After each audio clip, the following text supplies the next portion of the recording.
ang talinghaga tungkol sa Pariseo at sa publikano. Sinabi rin niya ang talinghagang ito sa mga taong ang tingin sa sarili matuwid at humahamak naman sa iba. May dalawang lalaking pumasok sa templo upang manalangin. Ang isa'y Pariseo at ang isa namay publikano.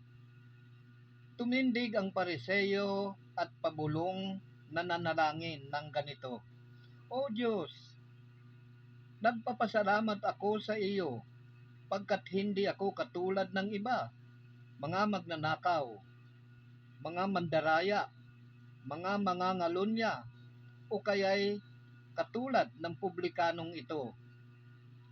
Makalawa ako nag-aayuno sa loob ng sanglinggo.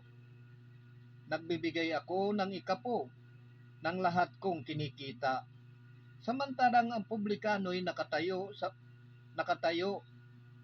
sa malayo, hindi man lamang makatingin sa langit, kundi dinadagukan ang kanyang dibdib at sinasabi, O Diyos, mahabag po kayo sa akin na isang makasalanan.